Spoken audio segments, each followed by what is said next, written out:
Olá pessoal, muito boa noite, sejam muito bem-vindos a mais uma edição do nosso Opinando, aqui nos nossos estúdios da Cubo Play, sempre toda semana, às terças-feiras, 9 da noite, um novo episódio trazendo grandes assuntos, vários assuntos, né?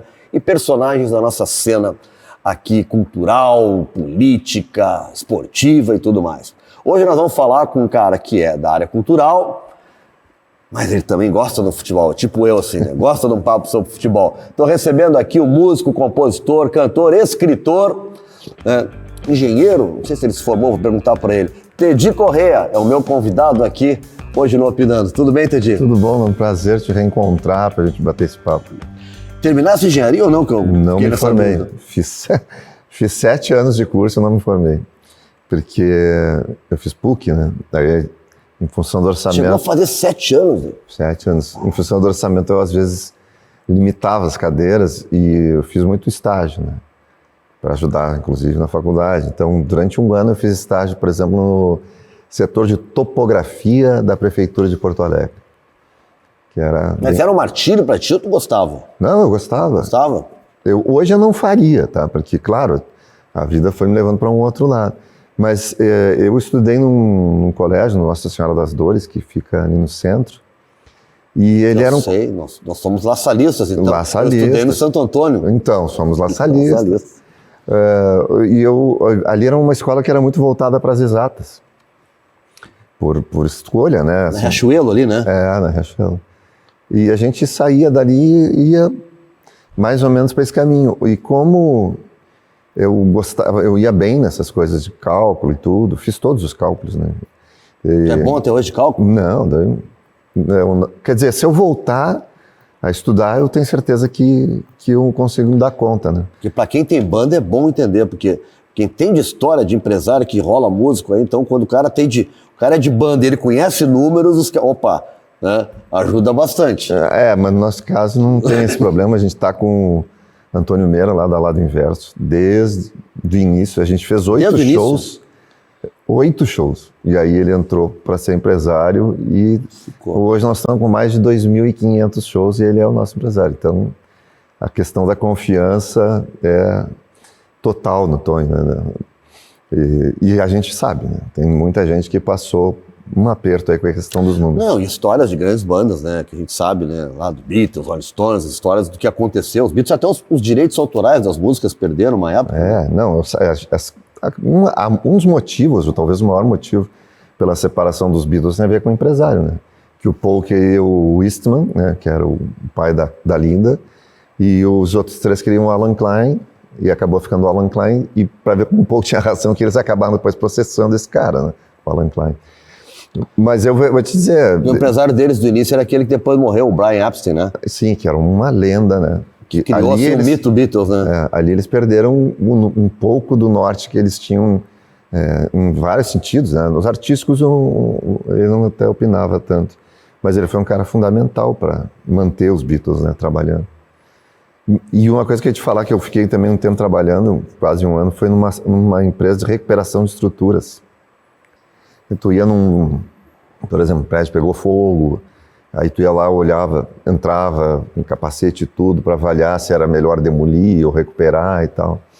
E nessas, por curiosidade, eu sendo um cara da cultura hoje e tal, eu fiz o levantamento de danos da usina do gasômetro, quando ela estava em ruínas, lembra? Que tinha uma época sim. que ela realmente estava destruída. E chamaram essa empresa para fazer a recuperação estrutural. Eu ia lá todos os dias, via as lajes, ver se tinha vazamento, se a ferragem estava exposta, se aquilo lá ia ter um custo para tal e tal, um mapa da usina do gasômetro e tal. Aquilo sabe que a minha família tem uma história que é essa usina, no lado grego da família, os Alex, que o nosso bisavô, ele vem para o Brasil com 15 ou 14 anos, garoto naquela época, e ele trabalha a vida inteira no Cais do Porto, começa em Rio Grande e vem para cá. Era o tal do escafandrista, sabe? Ficava ali embaixo, roubando navio. Incrível. E ele trabalhou na construção da usina. E ele é um capataz que sobe lá e bota pela primeira vez a bandeira do Brasil no dia da inauguração, aquela coisa toda, né? Poxa. Sabe que é mestre de obra, sei lá o que é, ele era o que cuidava lá. Então tem uma história da minha família, né? Eu morava no gasômetro, a minha avó, a filha, ficava rezando sem olhar para ver se ia dar tudo certo, porque ele estava subindo naquela altura toda. Poxa, escafandrista. Né? É. Tedi, tu é de 63, então a gente é mais ou menos contemporâneo. Tu é de que bairro? Tu é criado aonde, Tedi? Criado, nascido no centro de Porto Alegre. E estudava nas Dores do centro de Porto Alegre. Estudei uma parte até a quarta série no grupo escolar Paula Soares. Minha mãe estudou no Paulo Soares, ali do lado da Assembleia, do lado do Palácio. Atrás do Palácio. Do governo. É. E depois fui pro Colégio das Dores, que eu via da janela, via a banda das Dores. E queria muito estudar lá e tal. E foi o que mudou minha vida, né? Porque lá nas Dores eu conheci o Sadi e o Carlos, com quem eu formei nenhum de nós. Formou a banda. Sabe que esse negócio do colégio era muito forte, né? Tanto na questão de esporte, eu não sei como é que é as relações hoje, mas o colégio La Salista, me lembro que a gente ia de manhã e se tu quisesse passava o dia no colégio, porque de tarde tinha ou era banda, ou tinha esporte direto, ou tinha isso, tinha aquilo. Eles incentivavam muito né, essa onda do esporte. Os laçalistas fizeram isso.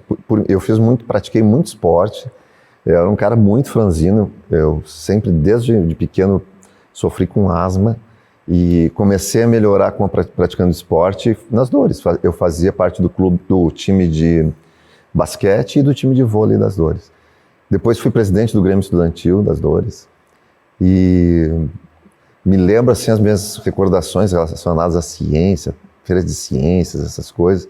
Lá era um lugar assim que ele te ajudava, sabe, a pensar nas coisas e eu acho que a escola tem esse papel importantíssimo, né, na vida da gente, na formação da gente. Então eu sempre cito isso. E eu morava, como eu disse, perto. E uma das coisas muito marcantes para mim também era a Feira do Livro, porque eu descia a rua que eu morava, João Manuel estava na Rua da Praia, e caminhava mais uma quadra, eu via a Feira do Livro de longe, aquelas luzes, aquele negócio que era meio mágico para criança. Com certeza. Né? Então, para te ver o centro de Porto Alegre era um negócio, assim, para mim, como eu disse, eu nasci, me criei, morei grande parte da minha vida no centro, e eu adoro ir lá, e a minha filha, que hoje está com 23 e tal, sempre gostou de frequentar o centro, de ir no mercado público e tal, né?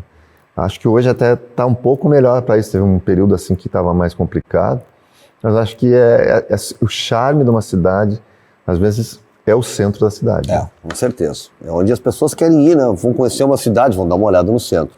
Né? Tedi, a música entra quando? Tu disse que nenhum de nós, né, tu conhece os caras todos no colégio. Você é no colégio.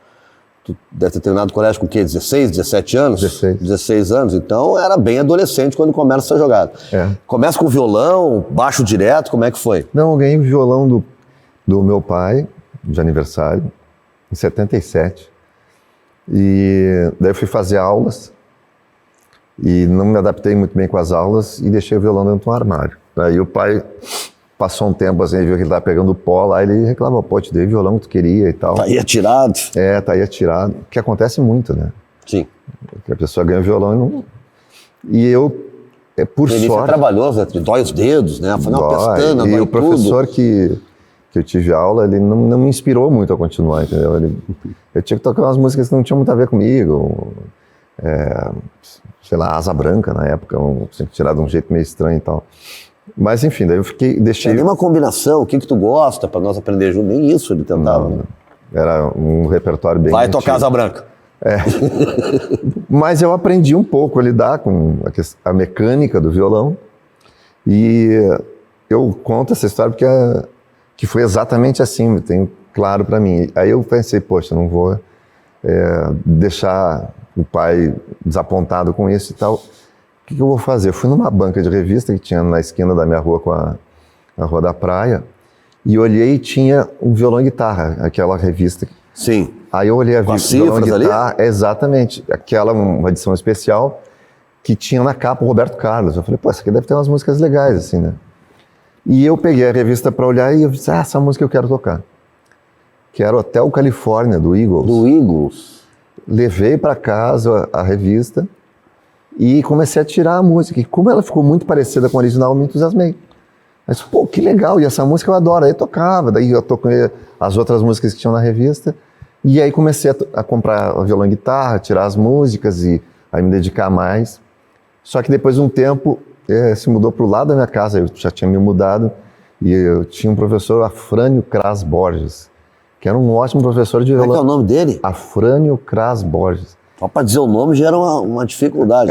E ele era um ótimo professor de violão erudito. Eu estudei 2 anos com ele, aí aprendi a ler partitura, aquele violãozinho com uma posição diferente e tal. Sim. E ali eu dei uma evoluída também. Mas depois, quando começou a história da banda, aí tem uma mudança de rumo ali que foi assim, o Carlão tinha uma guitarra e ele tinha saído de uma banda que ele tinha acabado de fundar, que era os Engenheiros do Havaí, e ele falou, pô, o que eu vou fazer com essa guitarra? Aí eu falei, cara, segura. E aí eu e o Sadi, a gente ia fazer algumas coisas de tocar na noite e tal, eu falei, vamos fazer uma banda. E aí, com instrumentos improvisados, a gente começou a ensaiar na casa da minha namorada. O Carlos estava antes do Engenheiros do Havaí, já com o Humberto. O Carlos fundou os Engenheiros do Havaí. O Carlos sempre foi meu amigo de infância e tal.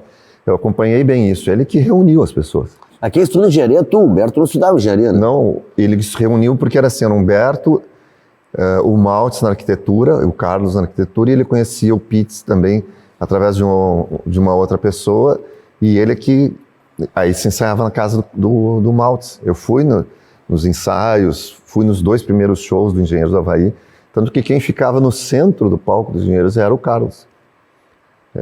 E aí ele fez 2 shows e depois ele não quis mais continuar com a banda.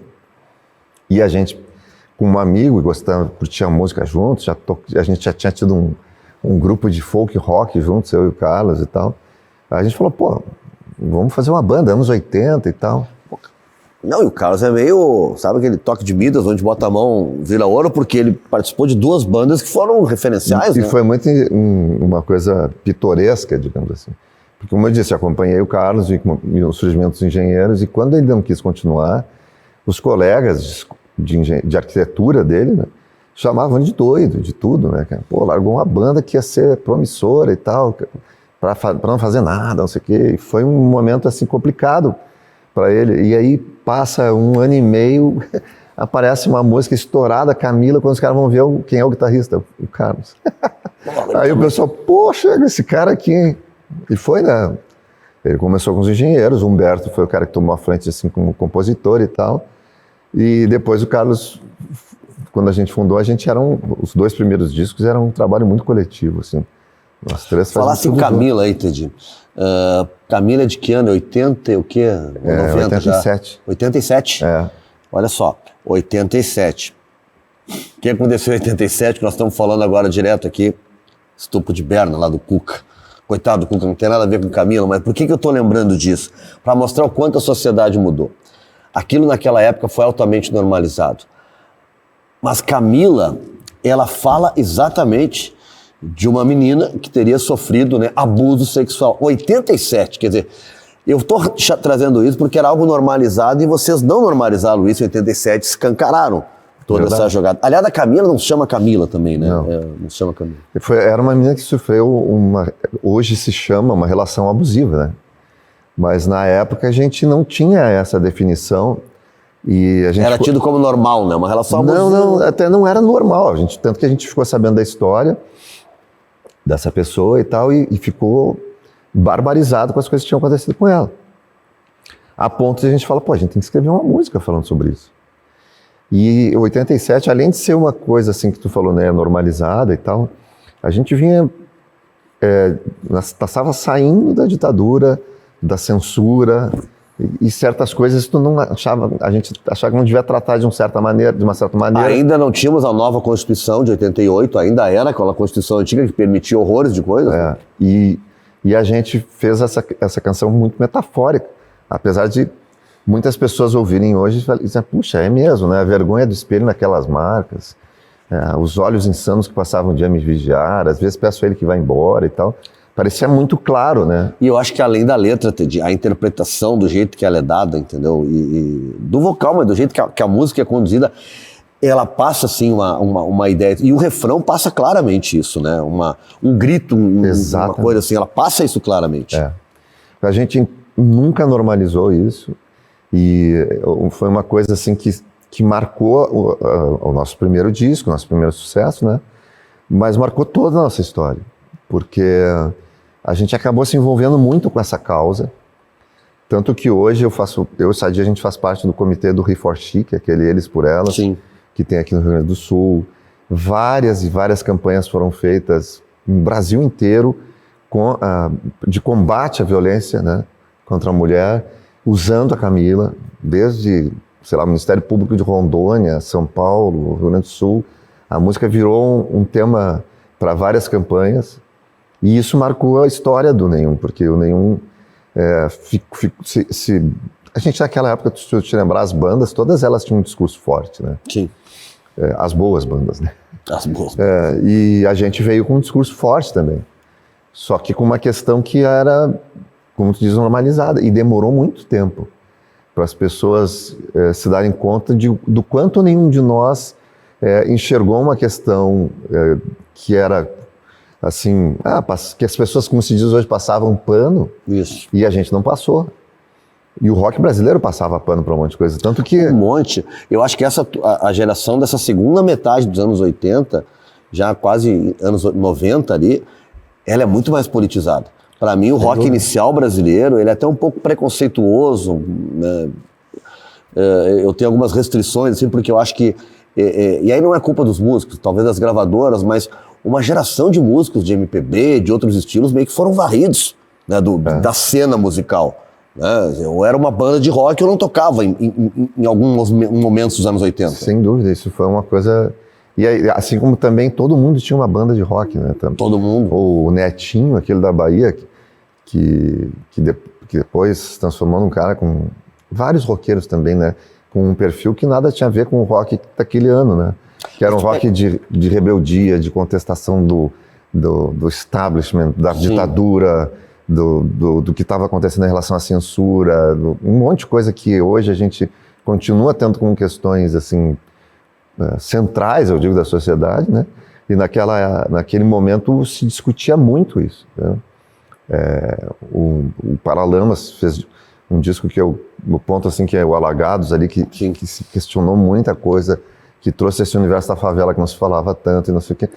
E isso um papel... marco esse disco deles, né? Em termos de discurso, de posicionamento, esse disco é decisivo.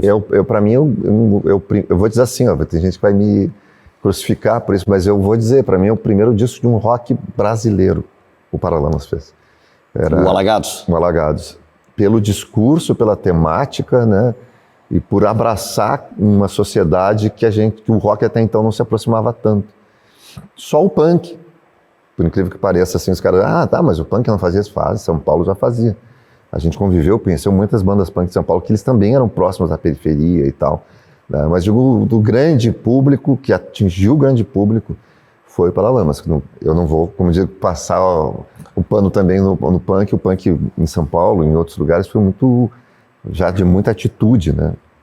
Mas esse é engraçado, porque depois a gente vê gente que era de banda punk hoje com posicionamento político e social e coisa que a gente não consegue compreender em que momento eles se desconectam uma coisa da outra. E vários roqueiros assumiram o discurso depois nesse período agora, né, estranho, né, que surpreendeu muita gente, vários roqueiros. Eu te diria que principalmente, eu não falo nem da política, assim, questão política, né, que a gente poderia entrar nessa... De vida mesmo. Exatamente.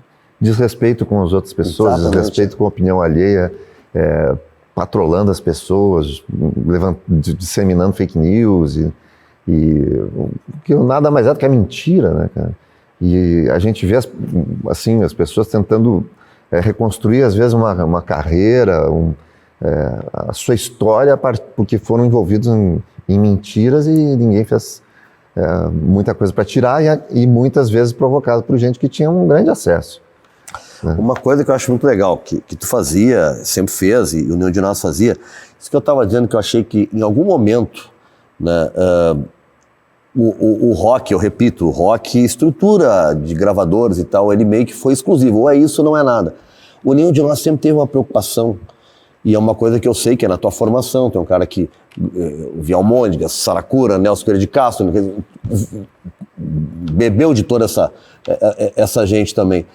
E essa referência da música mais urbana, sem ser o rock, vocês trouxeram também, né? Seja com com elementos de música gaúcha, com a gaita, com outros caras. Vocês começaram a trazer isso um pouco pro rock, né? E eu acho que isso era importante, né, para mostrar que dava para ir além, dava para ser mais inclusivo, e vocês fizeram isso. Sim, no primeiro disco já tem uma música que a gente não tinha alguém para executar a gaita, mas o Marcelo Nadrusca, um maestro que tocou no... Sim. Marcelo Nadrusca era do Raiz de Pedra? Era do Raiz de Pedra, foi o maestro da banda Marcelo de Porto Alegre, se não me engano. Ele é um grande músico, um maestro, né? Ele que fez o teclado de Camila, o Marcelo Nadrusca, que foi a quem a gente chamou para tocar nos primeiros shows e tal. E a gente, nesse primeiro disco, já tinha ele simulando o som de acordeão. No segundo disco, a gente já chamou para participar o Borghettino, num disco de rock de uma banda que estava... e a gente fez uma canção chamada Fuga, que é adorada pelos fãs do Nenhum de Nós. No terceiro disco, a gente chamou o Luiz Carlos Borges, ele tocou metade do disco com a gente. Eu lembro bem desse momento. E foi eu sou muito fã do Borges, eu acho ele um gênio. Um gênio. Cara incrível, uma pessoa maravilhosa.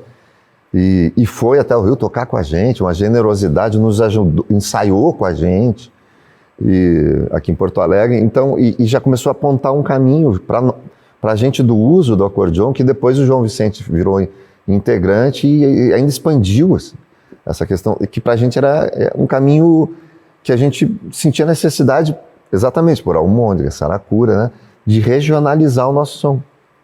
Nós somos uma banda do Rio Grande do Sul, uma banda de rock, e a gente sempre gostou desses elementos. Eu participei de festival de música nativista, sempre gostei de música nativista, da poesia nativista, e era natural que em algum momento isso aí fizesse parte do rock que a gente fazia. E o Nenhum virou uma banda que se caracterizou muito por isso. Por um lado foi muito bom pra gente, por essa identificação. Por outro lado, pro centro do país se tornou uma coisa um pouco... Alternativa? Estranha. O que é isso? Uma coisa, o que esses caras estão querendo fazer? O terceiro disco da gente tinha uma música, o nome do disco tinha uma música, chamava Estranho, com a grafia em espanhol. Sim, eu sou. E eles pensavam, o que é isso, cara? É X e o Estranho com N e o tio em cima. A gente quis pegar o duplo significado que tem dessa palavra, né? De achar uma coisa estranha, e no espanhol, te extraño mucho, que é sinto falta de ti, né?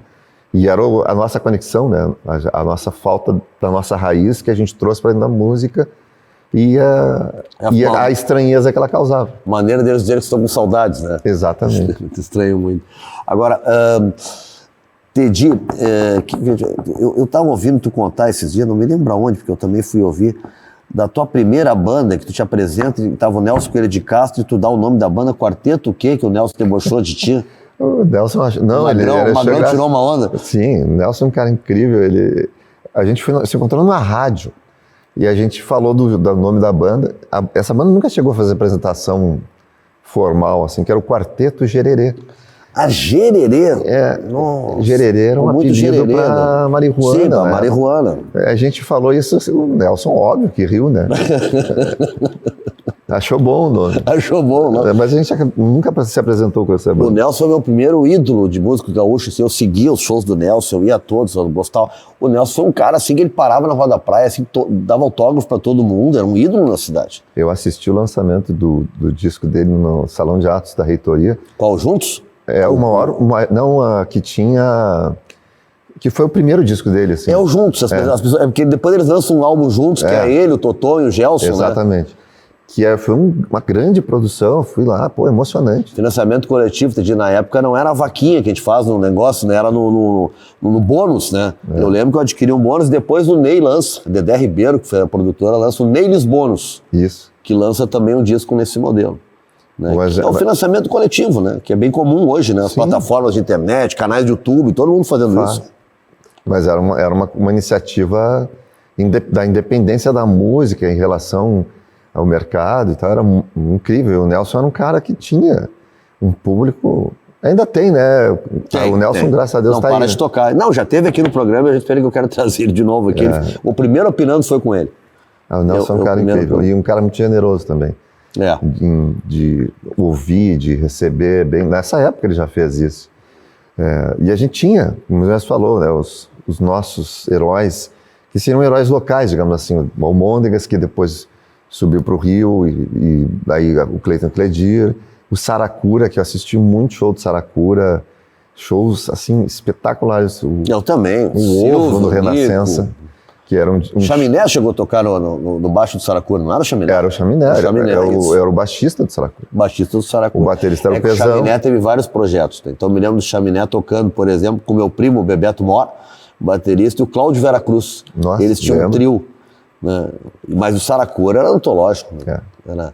Era antológico, tem gente lembrando de tanta coisa. E quando a gente fala nessa geração, eu digo, era uma geração que ficou aqui, mas que talvez o mercado, se não fosse aquele que se desenvolveu, eu acho que seriam nomes muito maiores nacionalmente.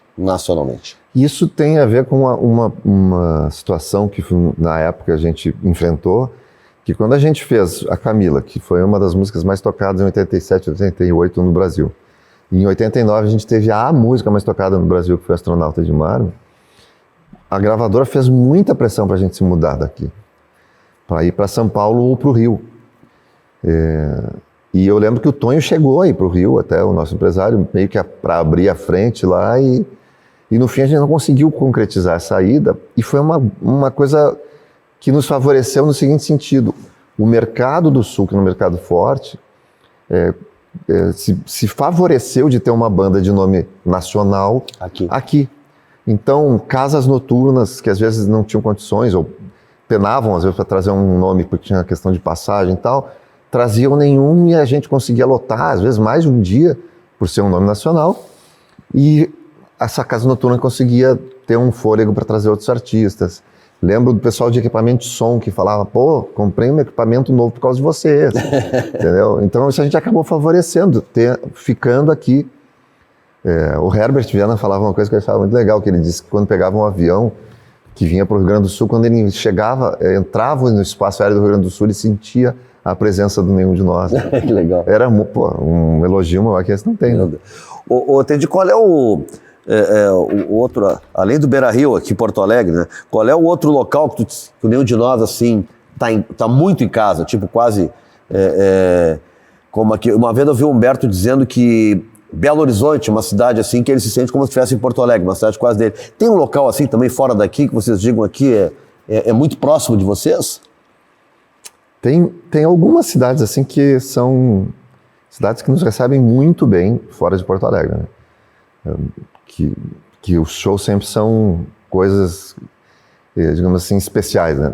Mas tem uma cidade que a gente até tocou recentemente que, eu vou te confessar que ela tem uma conexão com um de nós que seria, não sei se eu não colocaria eles nesse lugar especial, assim, de segundo, sabe? Sim. Que é Chapecó. Chapecó.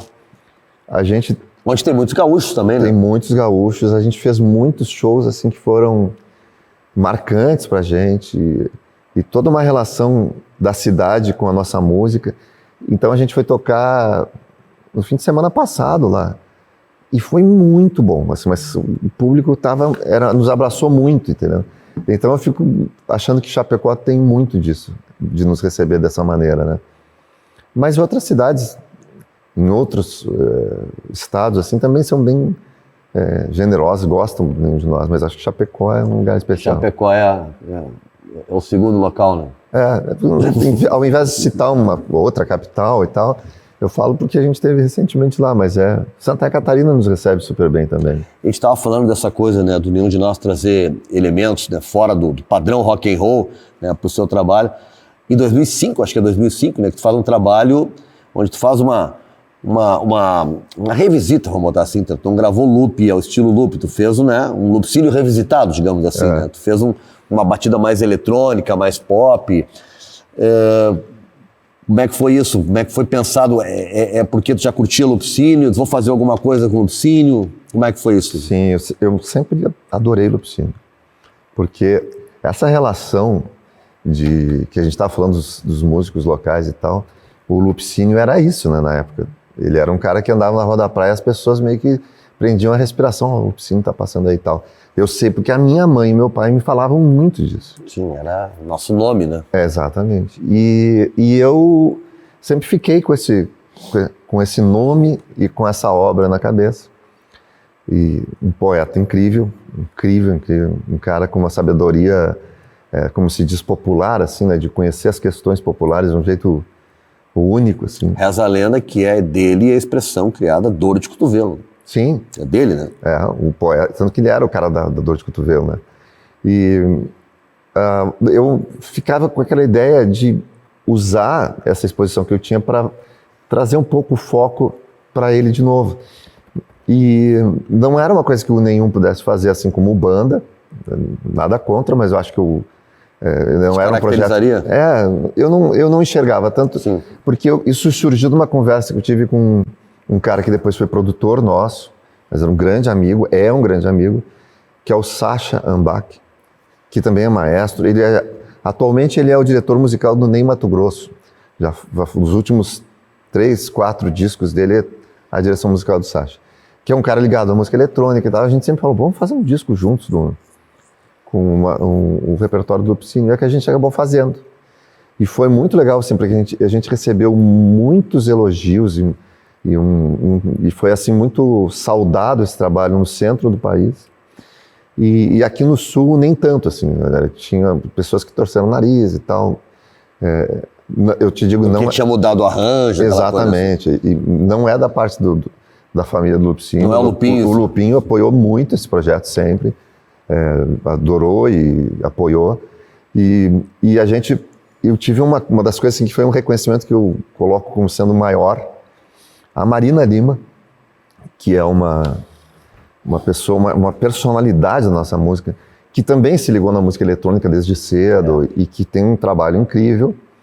Um dia ela me ligou, atendi o telefone, era ela e tal. Ela falou, cara, vocês fizeram disso que eu queria fazer. Falando nesse disco do Loop. E eu fiquei super feliz e tal. E eu queria fazer um negócio que vocês me permitiam. Ela pegou o arranjo que a gente fez de Nervos de Aço. Claro que a gente permitiu, né? E no show que ela fez... Pra ti, Marina, por favor. E no show que ela fez dessa temporada, ela pegou o nosso arranjo. Até o Dudu Trentin tocava teclado com ela na época e tal. E ela fez um negócio incrível. Ela nos convidou, a gente foi pro lançamento dessa turnê lá em São Paulo, eu e o Sacha.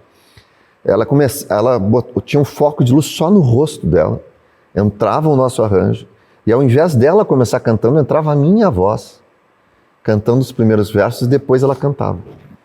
Ela fez isso assim, então para mim, uma pessoa como ela colocar no palco o nosso arranjo, a minha voz, dando, digamos assim, esse aval para o projeto, né? Foi para uma realização, sabe?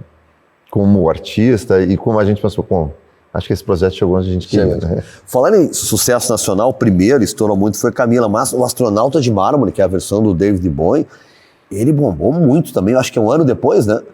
E logo depois de Camila, Na verdade, a gente estava gravando o segundo disco, que é o que tinha o Astronauta, e aí estourou a Camila. Camila estoura quando já estão fazendo o disco que tem o Astronauta. E aí meio que colou uma coisa na outra, entendeu?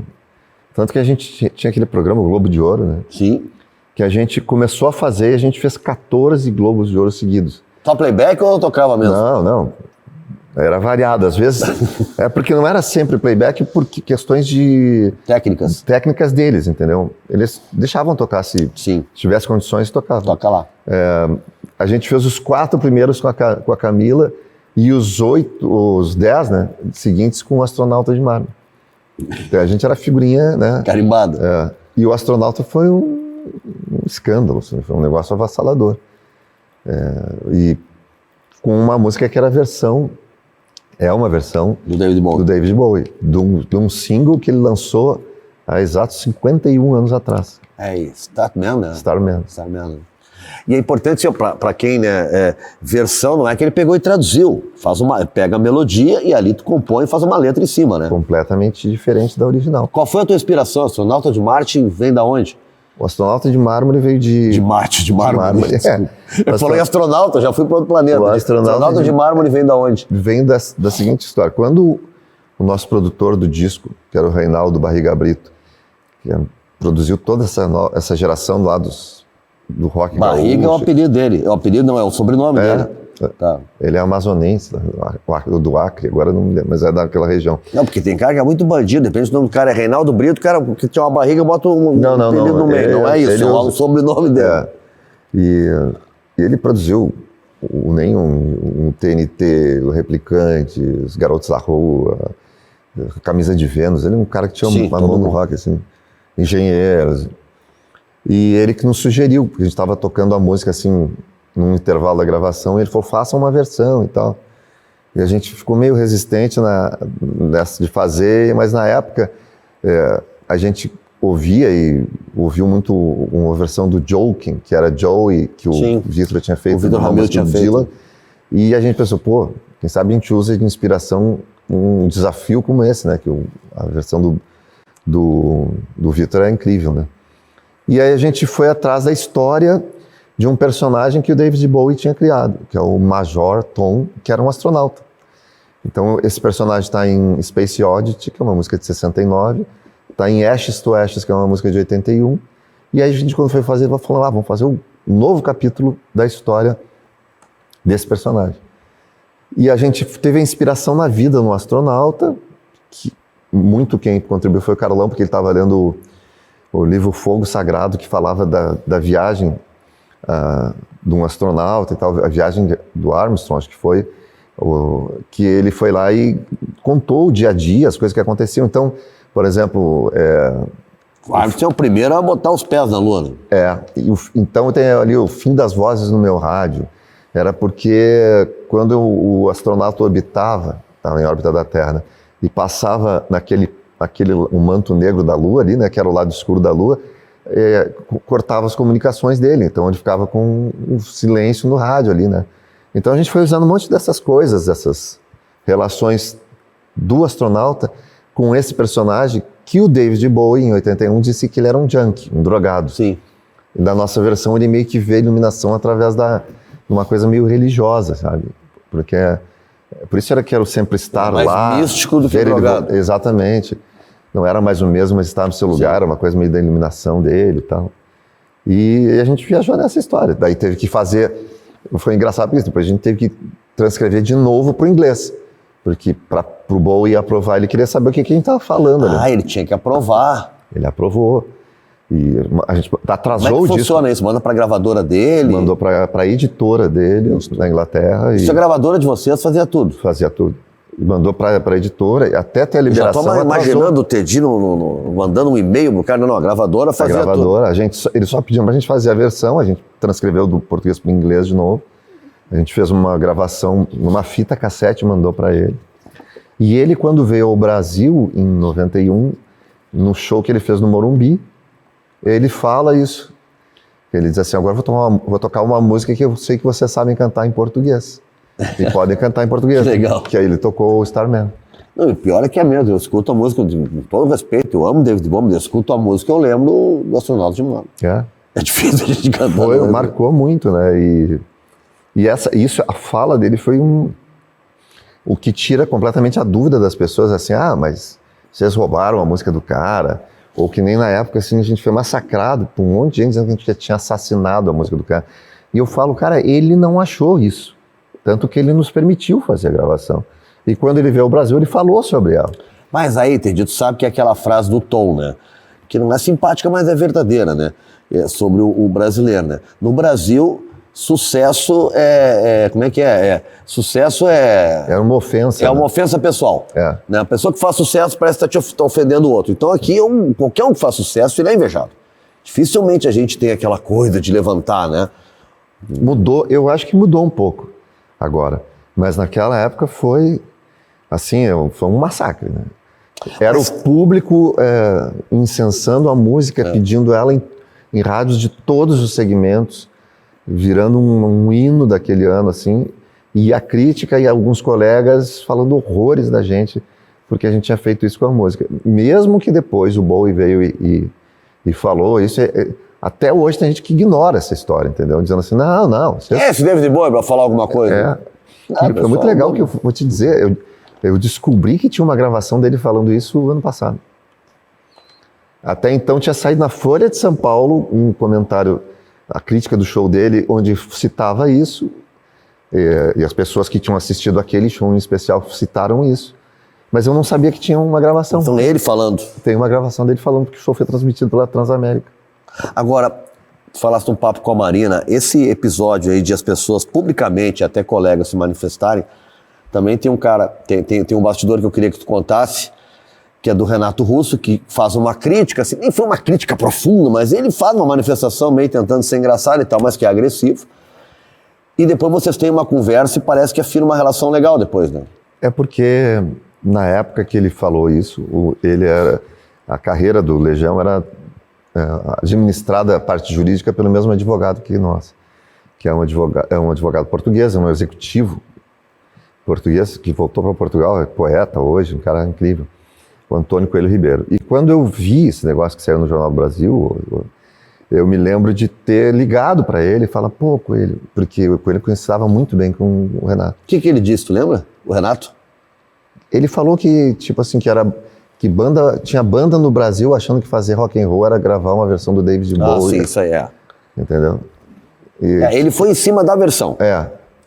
E aí eu falei isso com o Coelho Ribeiro, ele falou, pô, mas fala com o Renato. Eu falei, não, pô, eu não conheço o Renato. Eu adoro ele é um cara que eu tenho uma admiração enorme, por isso eu até fiquei chateado e tal. E eu, comentando com ele, ele falou, não, mas fala com ele, eu vou conversar com ele. Na época do telefone fixo, né? Sim, e ele, espera um pouquinho. Daí a gente desligou e ele me ligou, acho que 5 minutos depois, e falou, anota aí o telefone do Renato. Aí eu anotei, liga para ele que ele está esperando. E foi o que aconteceu. Eu peguei, meio nervoso, liguei para ele. O que será que vem aí? O que vai acontecer, né?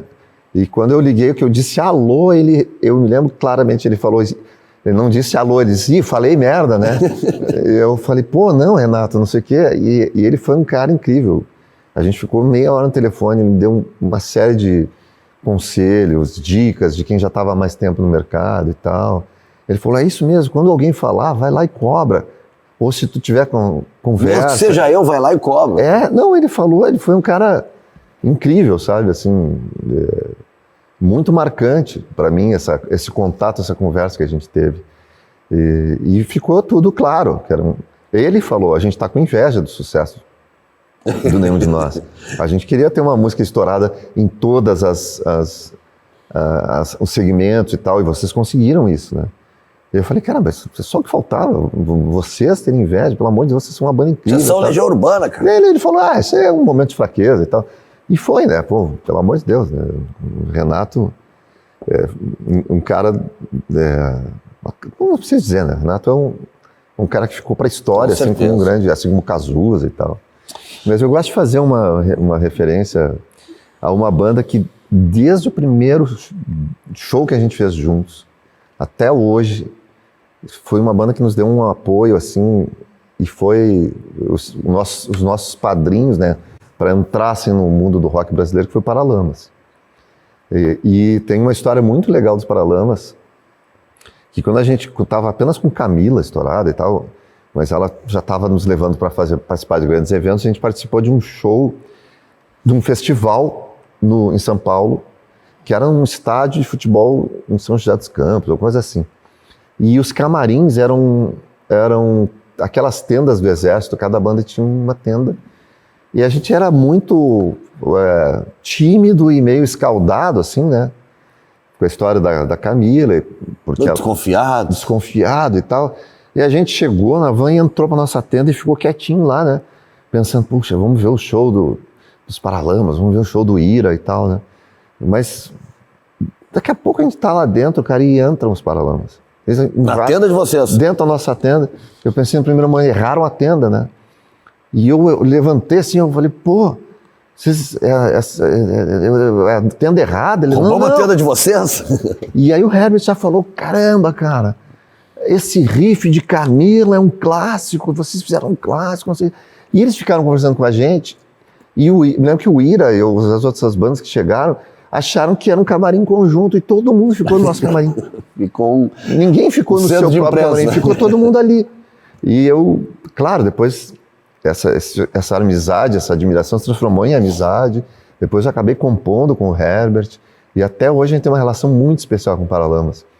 Porque eles foram esses que assim disseram, quando alguém ia falar, porque esses caras eles dão mesmo, não fala esses meninos aí que os caras estão fazendo um trabalho assim, eles foram os caras que nos defenderam. Assim. Isso é legal, né? Aqueles que percebem, né, o que está acontecendo, percebem que... Assim como aqui no Sul, o Replicantes e The Fala fizeram isso pela gente. A gente foi muito criticado no início aqui, e eles foram os caras que subiram no palco com a gente, falavam, não. E era legal porque Replicantes de Fala era uma coisa bem segmentada, assim, um modelo né, o cara podia dizer, não, eu gosto disso e não gosto de mais nada. Então, quando eles falam alguma coisa, é legal também, né?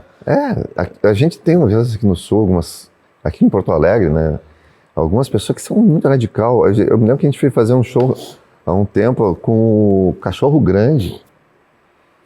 E Marcelo Grossi, companhia. E eles fizeram um show e tinha o público deles que, enfim, foi no Araújo, e quando eles saíram do palco que nenhum de nós entrou, teve uns caras que começaram a nos xingar.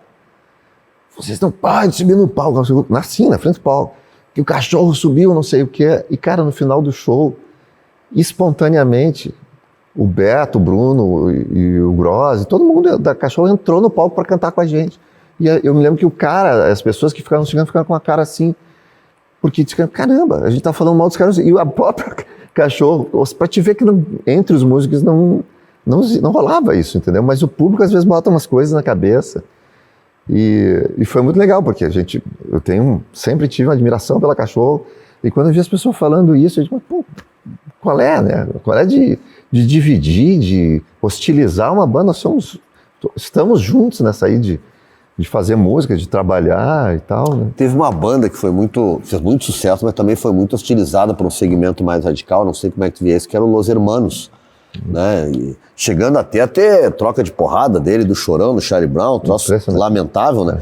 Mas era muito isso, era muito discurso, o sal deles é isso, é aquilo, uma expressão do bunda mole, eu me lembro do bunda mole, sabe por quê? Porque o crítico importante, não vou dizer o nome, é lá nos anos 80, ele usava essa expressão, que o MPB agora é uma coisa bunda mole, acabou, bossa nova, esse negócio de barquinho navegando, que frescura é essa, né?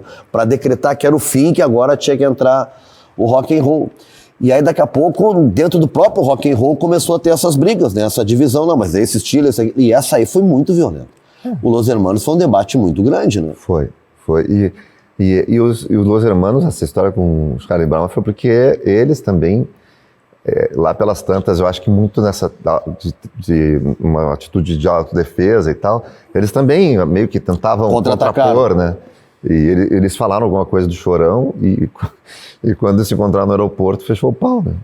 É muito ruim isso, cara, porque é como eu digo, tá todo mundo ali na batalha, tá todo mundo, não digo disputando espaço, mas batalhando por um espaço. Então eu costumo dizer, se tu não tem nada de bom para falar sobre alguém, não fala nada. E se tu tem alguma coisa de bom para falar, fala, valoriza, entendeu? Aponta, que não estou dizendo, eu falei da Cachorro porque valorizo a trajetória dos guris.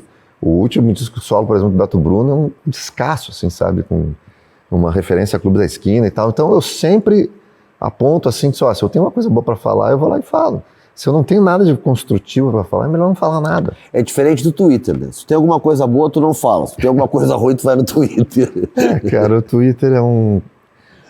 O Twitter eu costumo dizer que é um mar de lama. Eu dei uma entrevista para um outro podcast que eu falei muito sobre a questão das vacinas. Foram, sei lá, 15 minutos a gente falando sobre isso. E saiu hoje num site de música, onde o cara pegou um trecho do que eu falei, onde eu disse, mas dentro de um contexto que as pessoas que não queriam se vacinar, elas estavam meio que exercendo aquela história da seleção natural, que a pessoa se expondo a um grande risco por livre e espontânea vontade, e a seleção natural seria isso, que a gente se expõe a um grande risco e tal. Eu expliquei o que eu fui xingado por uma entrevista que eu dei no ano passado, no ano retrasado, só que saiu agora no Twitter, daí o Twitter ele tem isso.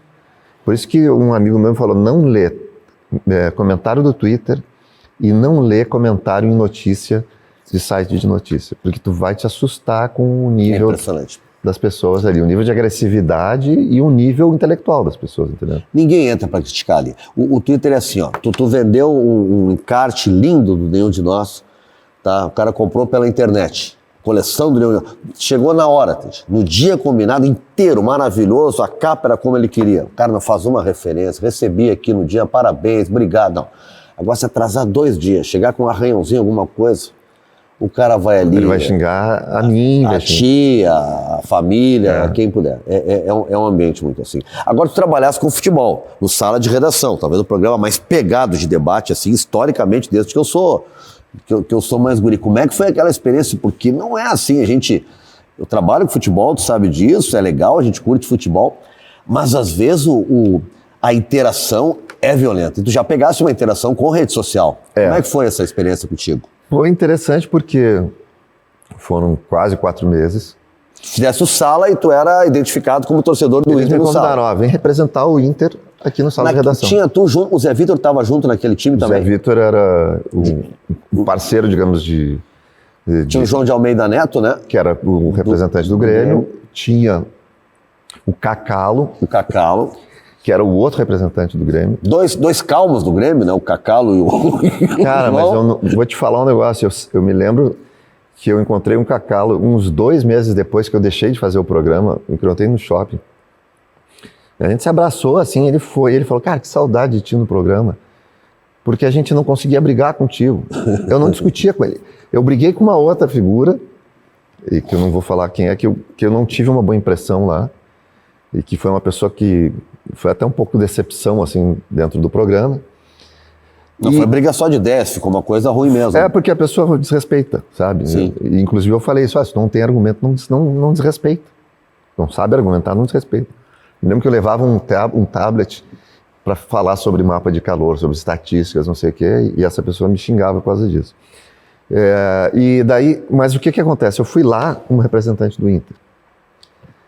Eu defendia o Inter. Se tu via um jogo de 90 minutos, assim, não sei o que, eu procurava ver alguma coisa de positivo, que é a tal da Operação Rescaldo, para aquilo servir de orientação, digamos, para um próximo jogo. Ó, tal cara que funcionou bem assim, não sei. Eu procurava dar esse viés positivo para a torcida. Sim. Por quê? Uma visão mais assertiva do Inter. Por quê? Porque eu estava ali como representante do Inter em primeiro lugar, e em segundo lugar porque eu queria que a torcida no jogo seguinte comparecesse ao estádio em primeiro lugar, e em segundo lugar não vaiasse um jogador na entrada, porque eu achava isso, ainda acho, um troço contraproducente. E muitas vezes foi como é que se diz assim, associado ou chamado de chapa branca. Mesmo que eu fizesse as críticas, só que com outro nível, Nando, tu me conhece. Sim. Eu fazia as críticas, mas eu fazia não para destruir um cara. Tinha que dizer que era perna de pau, não tinha condições de vestir a camisa, tinha Exatamente. que ser funcionário do Banco do Brasil, tem que ser assim. Foi, e passei por situações tipo, aí vinham alguns comentários machistas, eu me colocava contra, e aí eu tive que ouvir E quase não é machista aquele ambiente. Não, e eu tive que ouvir de um cara lá, importante, dizer exatamente isso num momento. Pode dizer, tu não gosta de mulher? E eu falei, em primeiro lugar, respeita a minha esposa, eu sou casado há 30 anos com ela. Tu é desde 91 casado, tu é um roqueiro estranho? Sim, a gente ensaiava na garagem da casa dela.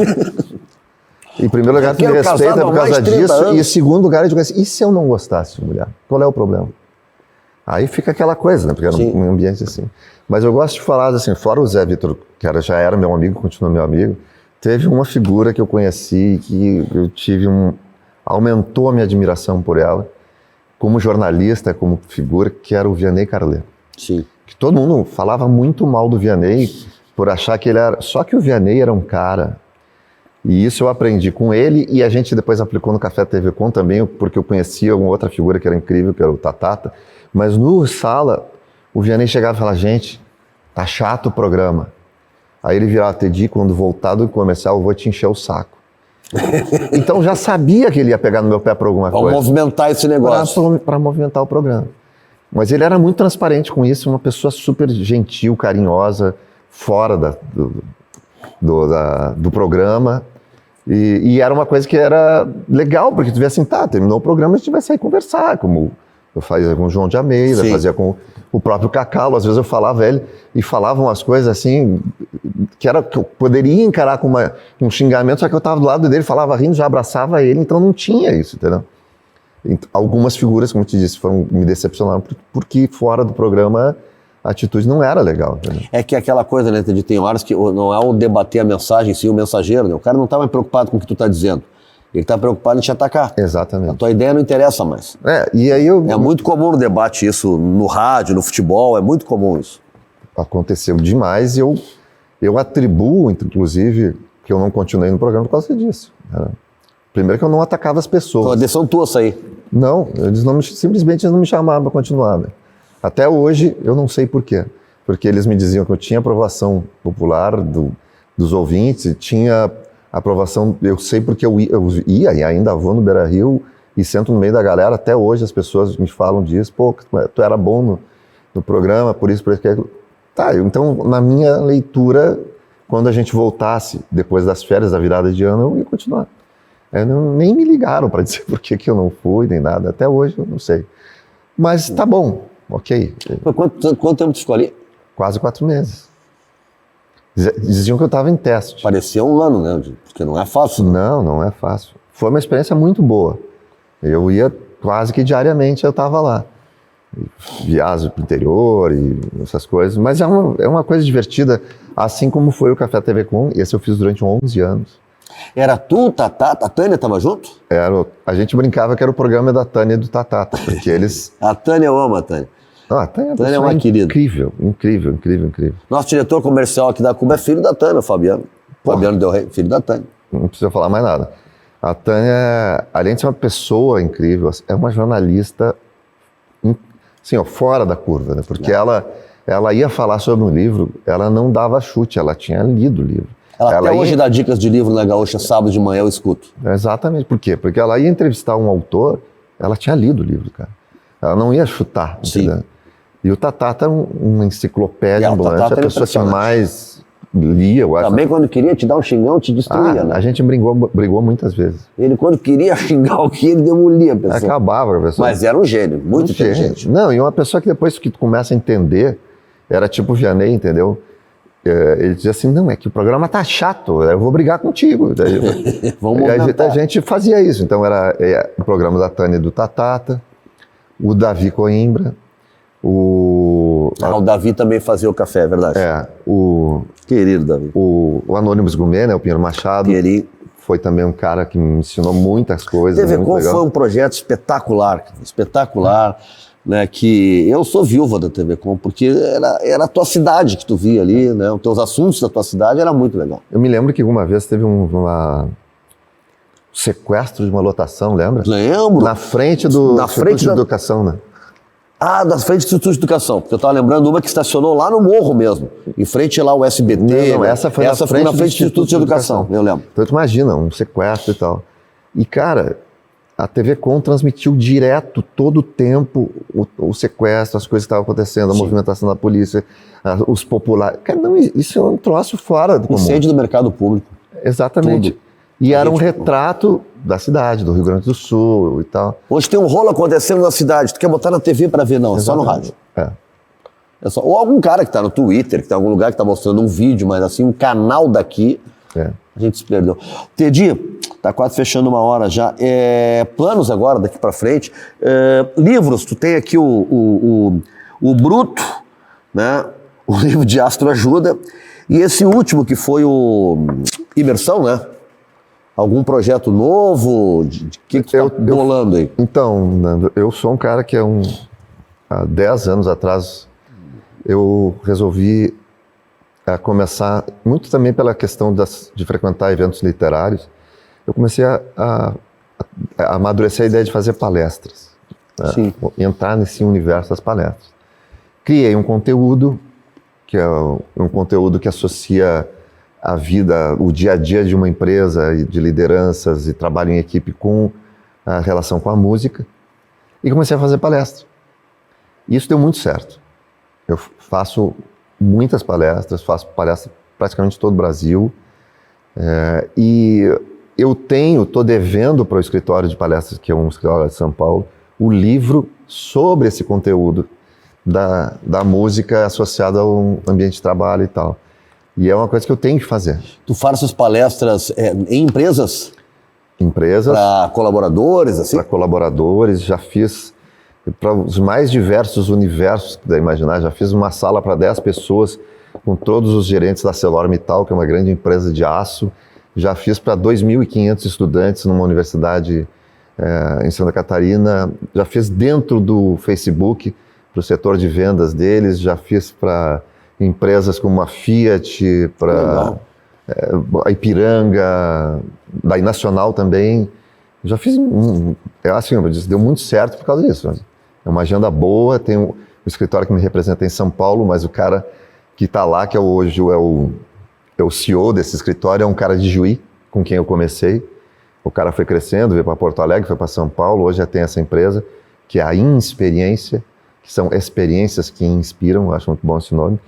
E ele é um cara. Esses caras te botaram uma pilha, alguém te botou uma pilha para tu fazer. Entendi, por que tu não faz palestra ou isso foi uma coisa que tu sacou aqui? O cara que me inventou palestrante, eu gosto de dar sempre o crédito, foi o Túlio Milman. O Túlio, é? Porque ele também era do Café TV Com, e um dia ele me falou, faz uma palestra. Porque tu tem um conteúdo bom para falar isso, tu fala bem, não sei o quê, e esse mercado vai te acolher bem.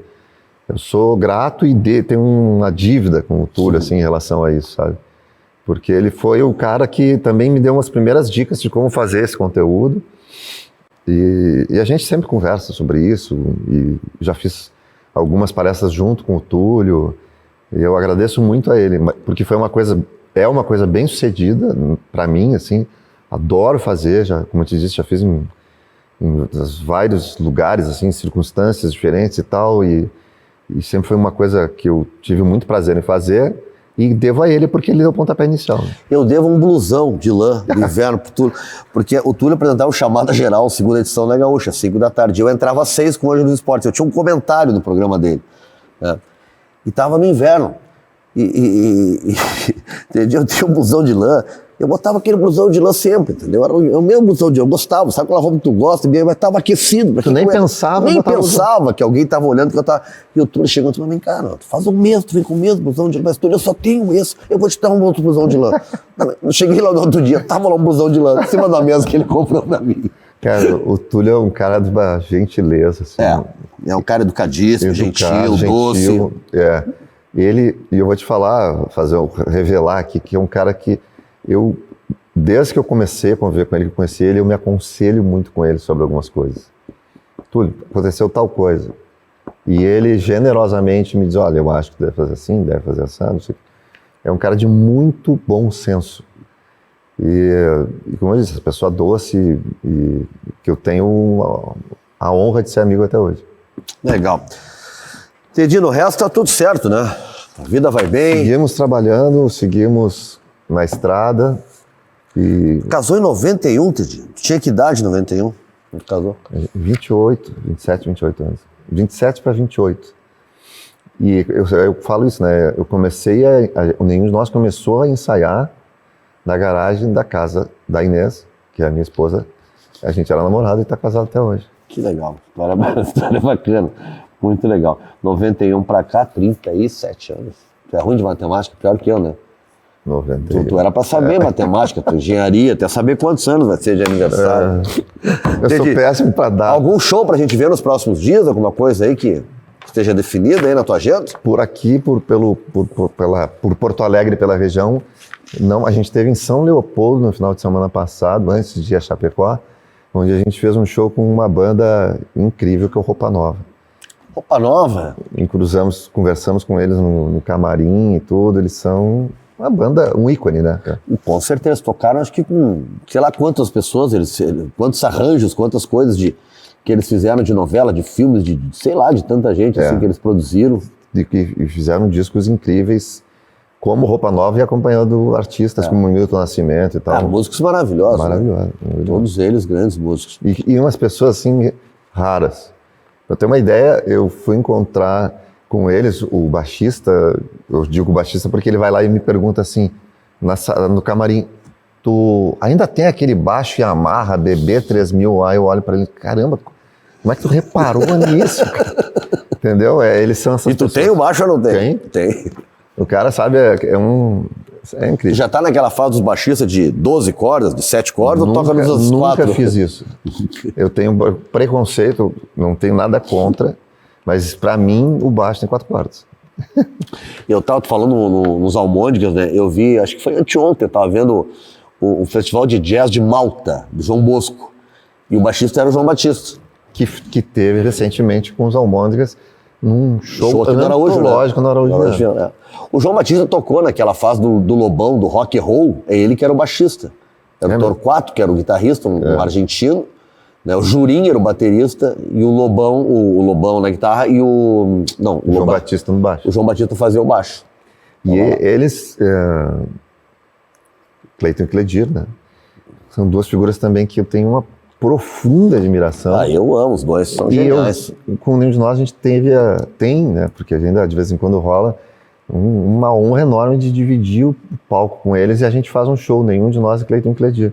Só que não é um show assim, o Cleiton e Cledir faz o show e nenhum de nós faz o show. Somos todos nós no palco o tempo inteiro. A banda de apoio do Cleiton e Cledir é o nenhum de nós e a gente divide vocais. É maravilhoso. Tedi Correia, muito obrigado, cara. Eu que agradeço. Foi um prazer, fazia um tempão que eu não te via. Tem visto o Inter? Sempre que possível, tive agora domingo no estádio. No jogo do Goiás? No jogo do Goiás. Sofrido, adoro ir no meio da galera ali, sentar e conversar com as pessoas e abraçar, dar um gol, tu abraça uma pessoa que tu nunca viu na vida, o clima do futebol bacana é esse aí. É esse, né? Futebol no estádio é realmente fantástico. E hoje tu é sócio? Sou, minha filha é sócio também. É uma cultura nova, hoje para ir a campo de futebol tem que ser sócio. Né? Até para conseguir ter acesso para comprar e para ter preços bons, né, Tedi? Porque o pessoal está forçando isso para ter uma certa fidelização, né? O clube precisa dos associados. Então tu vai comprar um ingresso sócio, hoje está viável. Quando tu não é sócio, já é mais complicado. E tem programas e projetos de sócios com vários valores. Para possibilitar que públicos de mais variadas rendas consigam ir. O mais importante que eu acho que os clubes têm que fazer cada vez mais é entender que o Inter, o Grêmio, eles estão lá em Chapecó, estão em Cascavel, estão no Mato Grosso, estão em vários lugares. Então esses caras têm que se associar, eles têm que ter um conteúdo exclusivo, né? Uma coisa fora, porque eles não vão consumir o estádio no dia a dia, né?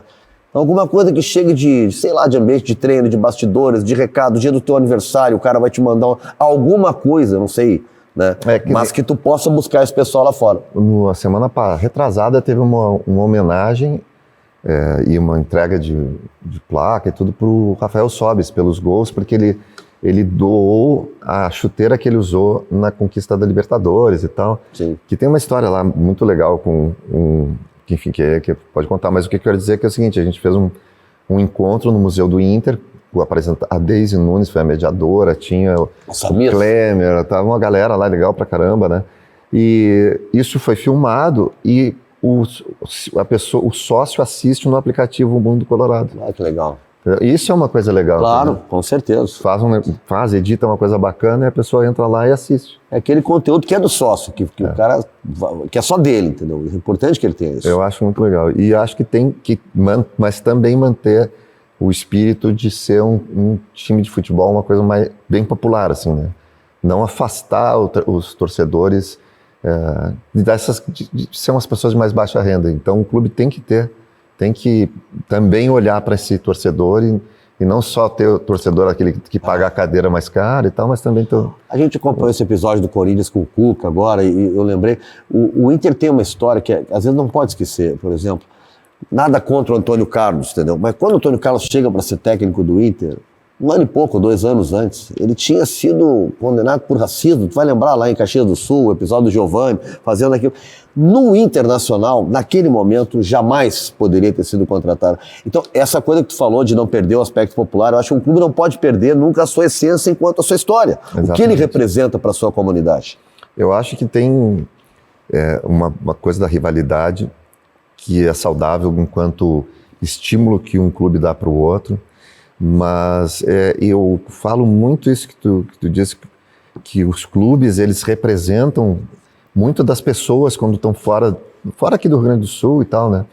Então é muito bacana, por exemplo, quando a gente, o Nenhum, que é uma banda que se identifica com o Inter, a gente vai a um show e o cara vai com a camiseta do Grêmio, assim, e fala, pô, mas eu gosto da banda e tal. E eu falei, cara, não tenho absolutamente nada contra ti. Pode vir com a camiseta do Grêmio. E a gente sabe que uma coisa é o futebol, claro. Outra coisa é a vida como um todo, né? E os clubes, quando tomam atitudes propositivas e saudáveis, acho que é um exemplo para a gente seguir e observar e lutar contra preconceitos, lutar contra... Por exemplo, hoje se vê muita mulher em campo e as mulheres são respeitadas, ninguém pode falar coisa de mulher lá. Eu tenho elogiado muito essa nova geração, porque o pessoal da nossa idade, assim, eu ouço muito, no meu tempo era melhor, isso aqui era melhor. E eu vejo episódios que aconteciam lá atrás, que a sociedade admitia, que a imprensa admitia, e que essa geração de hoje não admite, não convive com essas coisas. E eu acho que evoluímos, é melhor isso. É claro, tu vai num estádio hoje, e eu vou te falar, eu acho muito positivo também não beber em estádio, porque a gente emocionalmente se coloca sob muita pressão no estádio, assistindo o jogo, e se a pessoa já está com alguma coisa alterada em função da bebida, a chance de dar um acidente ou uma coisa ruim é grande. Não é preciso nem estar assim, porque a coisa mais horrível que eu vi nos últimos tempos foi aquele cara invadido o campo com a filhinha no colo. Sim, usando a filha como escudo, para ele não apanhar a filha no colo dele. Que foi no Beira-Rio, infelizmente, né, o cara fez isso. E eu acho que assim, hoje em dia... Qual foi a punição pro Inter? Nenhuma. Mas tem que ser punição. Mama já foi julgado, não teve punição. Pois mas aí assim, invasão de campo... Nem o segurança, que a imagem da TV mostra o segurança, ele dá um soco no jogador do Caxias. Segurança é do clube, nem isso. Não, mas eu acho que vai acontecer a punição. Tomara que aconteça. Eu acho que sim. Talvez não recorrendo. Não, eu acho que ela é uma punição que vai se aplicar no gauchão. Não quero te dizer cometer alguma Não, ela imprecisão. só pode ser aplicada no gauchão. Ela só pode ser aplicada no gauchão. Não, mas o que eu quero dizer assim, se isso aconteceu, é um lado negativo, o positivo é o seguinte, as mulheres estão indo aos estádios, isso não tem volta, e a quantidade de criança que tem no estádio hoje em dia, que é uma coisa linda de ver, cara. As crianças assistindo o jogo, torcendo, é o futuro da civilidade. Quem vai voltar ao estádio. Exato, e que são pessoas que estão tendo uma lição de civilidade ali. Se a criança vê que as pessoas do lado se comportando de um jeito legal, é isso que ela vai levar para a vida. Mas isso que tu falasse é importante, o cara invadiu o campo, né? Em outros tempos talvez ele fosse um herói, entendeu? Olha aí, invadiu o campo para dar no adversário. Ninguém, sabe, querem linchar o sujeito, ninguém apoiou aquela atitude. Não. Né? Ninguém apoiou aquilo. Né? Isso também é uma mudança de comportamento. A gente tem que buscar o processo civilizatório, por isso que eu digo que assim, a gente tem visto muitas opiniões que para mim não são nem conservadoras. Elas são opiniões que nos jogam de novo lá para o tempo das cavernas e tudo mais. E eu sou otimista nesse sentido, porque eu digo assim, porque a ciência evoluiu, porque os avanços tecnológicos evoluíram e eles não vão voltar. Tu não vai voltar a usar o telefone discado, a internet discada, tu não vai voltar... A máquina de escrever. A máquina de escrever, tu não vai voltar no tempo para essas coisas. Isso é uma evolução que ela se atingiu. E assim como isso, coisas positivas também não vão voltar. Tu não vai admitir preconceito, não vai voltar e achar que é legal, isso não vai. A sociedade não admite isso e a gente está vendo que não vai admitir. Legal. E eu acho que essas as coisas positivas que a gente tem que propagar. Lembra que eu te falei, né? Se não tem nada de positivo para dizer, é melhor não dizer. Não diz nada, então. Gente, Tedi, muito obrigado de novo. Eu te agradeço. Valeu. Papo aqui com o Tedi Corrêa, foi muito legal. O Tedi Corrêa do Nenhum de Nós, né? Escritor, músico, compositor. A gente vai ficar ligado agora, né? Ver o que vem pela frente de novidades. O convite fica aí para se não estar inscrito no canal, te inscrever no canal, compartilha esse conteúdo, né? Vai ficar aí fica na plataforma para sempre, pode ouvir quando quiser, ouvir de novo, tá? Compartilha, avisa os amigos, te inscreve. Tem um sininho ali do lado, tu ativa aquele sininho que é as notificações, que aí tu cada vez que tiver saindo um vídeo novo, vai estar recebendo, entendendo o que está acontecendo aqui no Opinando. Valeu? Novo Opinando na semana que vem. Até lá. Tchau, tchau.